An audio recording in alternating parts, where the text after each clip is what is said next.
কি কৰি আছা মামা কি কালাৰ কৰিছে চাওঁ আইচক্ৰীম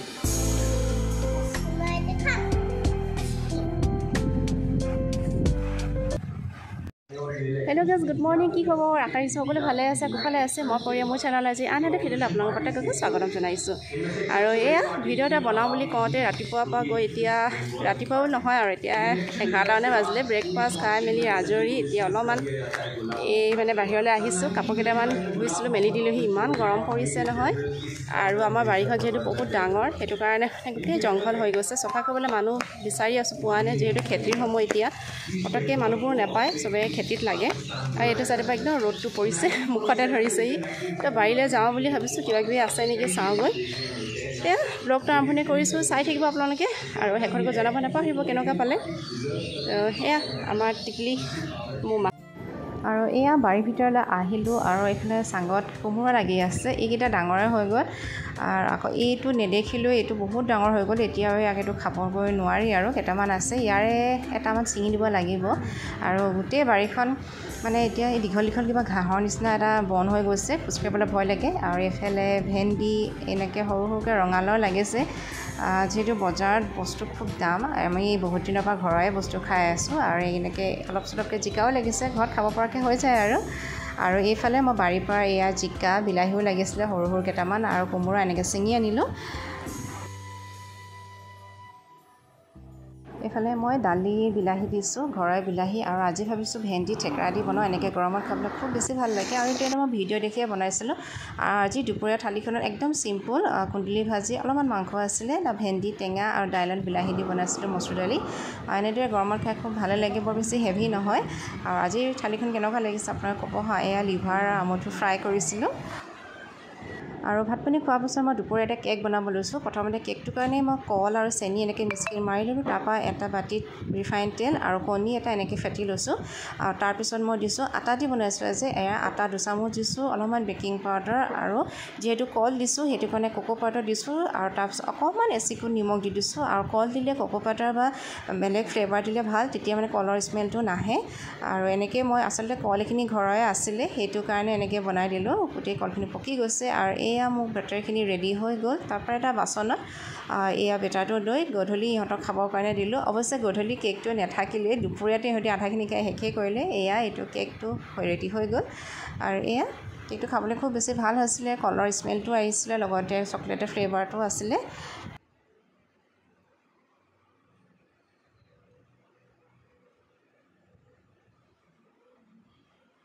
তুমি কেকটো খালাই কেনেকুৱা লাগিছে কেকটো খাবলৈ ভাল লাগিছে আৰু এতিয়া নোপোৱা কিন্তু দেই পিছতহে পাবা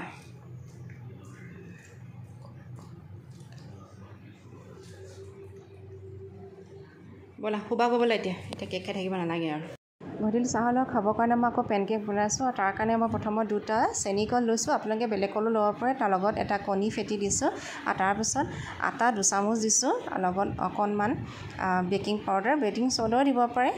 মোক কোনো চ'ডা নাই সেইখিনি বেকিং পাউডাৰ দিছোঁ আৰু একেখন চামুচৰে মই এচামুচ দিছোঁ কোকো পাউডাৰ লগত 2 চামুচ দিছোঁ ৰিফাইন তেল আৰু অকণমান নিমখ দি দিছোঁ আৰু এইখিনি আচলতে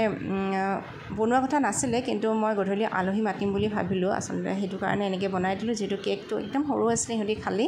আৰু এয়া এনেকৈ ব্লেণ্ড মানে বিট কৰি লৈছোঁ আৰু এতিয়া বিট কৰিলে এটালে খুব ভাল হয় আৰু একদম চিম্পুল এয়া বাটাৰ অকণমান দি লৈছোঁ আৰু তাৰপৰা পেনকেক যেনেদৰে আমি বনাওঁ বানানা চকলেট পেনকেক আৰু খাবলৈ খুব বেছি টেষ্টি হৈছিলে ইহঁতকেইটা খাই খুব বেছি ভাল পালে আৰু এইটো আপোনালোকে কেতিয়াবা টিফিনতো দিব পাৰে একদম চিম্পুলত আজি বনালোঁ আৰু বনাই মেলি থৈ দিছোঁ আৰু ঠাণ্ডা হ'লে এইটো খাই বেছি ভাল লাগে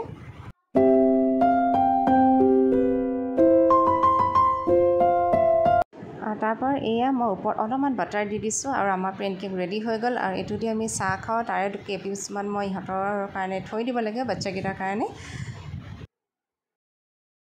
আৰু এয়া চাহ এটা বনালোঁ চামচাকিও জ্বলাই আহিলোঁ আৰু এয়া খাবলৈ লৈছোঁ এয়া যে পেনকেক বনাইছিলোঁ এইটো খাইছোঁ আৰু অথনি খাইছে অথনি বনোৱা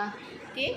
তাই কেকৰ লগত খাইছে পেনকেক বোলে নাখায় বনাই থাকোঁতে খাই দুখনমান খাই ল'লে আমি চাহটো খাই লওঁগৈ আৰু তাৰপিছত অকণমান ৰাস্তাফালে ওলাই যাম মানে গৰম এটা উঠি আছে আৰু এতিয়া অকণ বাহিৰত বতাহ মাৰিছে গধূলি হ'ল এনেকুৱা মানে মুখ হাত ধুই আজৰি হৈ আহিছোঁ আৰু চাহ তাহ খালোঁ যেনিবা আৰু এতিয়া আলহী মাতি থৈ আহিছোঁ আচলতে খুৰাহঁতৰ ঘৰ ডাঙৰ ছোৱালীজনী আহি আছেহি তো তাইকে ঘৰত ভাত সাজ খাবলৈ মাতিছোঁ আৰু আগতে এনেকৈ মিলোৱা নহয় যিহেতু এতিয়া গৰম বন্ধ সিহঁতৰো ল'ৰা ছোৱালী বন্ধ স্কুল আৰু আমাৰ সিহঁতৰ বন্ধ হৈ আছে সেইটো কাৰণে বোলো এবাৰ মিলিছে যেতিয়া মাতি পঠিয়াওঁ নহ'লে কি হয় তাই সেই ঘৰলৈ আহে তাৰপৰা ঘৰৰ পৰাই গুচি যায়হি আৰু এনেই চাহ তাহ খোৱা হয় আজি বোলো আমাৰ ঘৰতে ভাত খাবিহি তো মাতি থৈ আহিছোঁ তো এতিয়া সেই অকণমানকৈ কিবা এটা আয়োজন কৰোঁ বৰ বিশেষ নকৰোঁ যেনিবা যিহেতু গৰমবোৰ খুব বেছি দুপৰীয়া মাতিম বুলি ভাবিছিলোঁ কিন্তু দুপৰীয়া গৰমটো খুব বেছি পৰে এতিয়া বোলো মই গধূলিতে অলপমান সৰু সুৰা কিবা কিবি বনাই বোলো ৰাখিম তো সেয়া আৰু এতিয়া সেই বনাওঁগৈ অকণমান প্ৰিপেৰেশ্যন কৰিম আৰু লগতে পেহীও আহি আছেহি তো পেহীকো ভাত খাবলৈ কৈ থৈ আহিছোঁ আজি আমাৰ ঘৰত সেয়াই আৰু আলহী আহিব আজি প্ৰিপেৰেশ্যনটো কৰোঁগৈ এতিয়া অকণমান বতাহ চতাহ মাৰি গধূলিটো অকণমান যেনিবা ঠাণ্ডা কৰি পেলাই দিছে বনো ৰাতিলৈ বৰষুণো দিব পাৰে কিন্তু গৰম কিন্তু বহুত বেছি পৰিছে গুৱাহাটীত তো চাই দিব আৰু ভিডিঅ'টো চাওঁ কি লিখিছা কোনটো লিখিছা 7 নে 9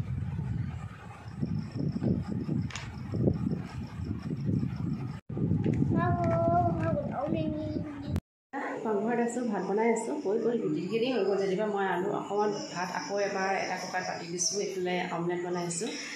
চিকেনখিনি হৈ গ'ল ৰেচিপি দিয়া নাই যিহেতু হ'ল মানে চিম্পলত বনাইছোঁ গৰম তো সেয়া আৰু এনেকৈ আলহীক খুৱাই পঠিয়াই লওঁ অমলেট বনাইছোঁ এইফালে চিকেন কাৰী চিম্পলত বনাই দিছোঁ যিহেতু সৰু ল'ৰা ছোৱালী আছে চবেই মানে জোলেই বিচাৰে মাংসৰ জোল এয়া আজিৰ ভিডিঅ'টো ইয়াতে শেষ কৰিছোঁ ভিডিঅ'টো চাই কেনেকুৱা আপোনাৰ জনাব নাপাহৰিব ভাল পালে লাইক আৰু কমেণ্ট কৰিব পুনৰ এটা নতুন ভিডিঅ'লৈ লগ পাই প্ৰতিশ্ৰুতি আজিলৈ ৰাখিছোঁ বাই বাই